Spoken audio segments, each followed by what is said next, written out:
Je suis en train d'identifier, service par service, secteur par secteur, les problèmes qui se posent pour le bon fonctionnement du marché intérieur.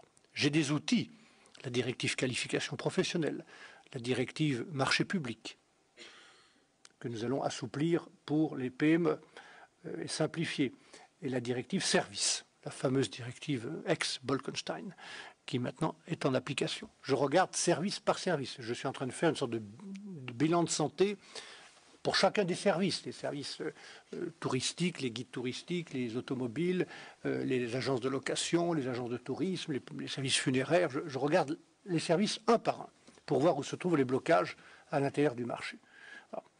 Et nous allons faire sauter progressivement tous ces blocages.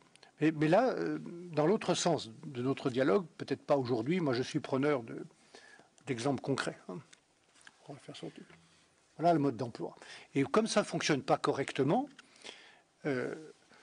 Mario Monti, qui est un de mes prédécesseurs, en a fait le diagnostic. Nous avons décidé, en cette période de difficulté économique, d'aller chercher la croissance là où elle est, je vous l'ai dit.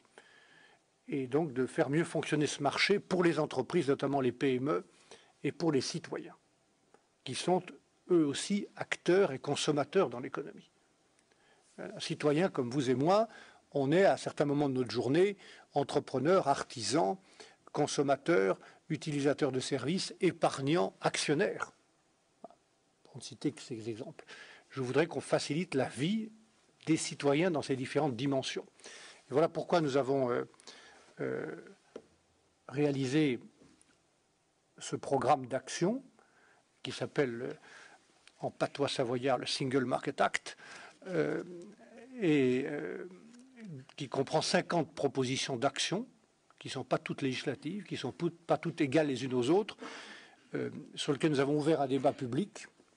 Ce débat vous est ouvert pendant 4 mois. Y a-t-il trop ou pas assez de ces propositions? Y en a-t-il d'autres? Et après ce débat au mois de mars, par l'avis du Parlement et du Conseil des ministres, nous allons établir la liste de nos actions et en 2 ans, nous allons délivrer 2011-2012 les priorités que nous aurons choisies ensemble. Et ce sont des choses très concrètes, hein, mesdames et messieurs. C'est les marchés publics, le commerce électronique, la portabilité des pensions transfrontalières, le brevet européen que je suis en train d'essayer de débloquer, en tout cas avec les 24 ou les 25 pays qui sont prêts à avancer sur les 27 pour avoir enfin un brevet qui coûte pas 10 fois plus cher qu'aux États-Unis. Voilà, ce sont des choses très concrètes. Hein. Donc je vous recommande de lire ces 50 propositions cette nuit ou le week-end prochain et puis de me dire ce que vous en pensez.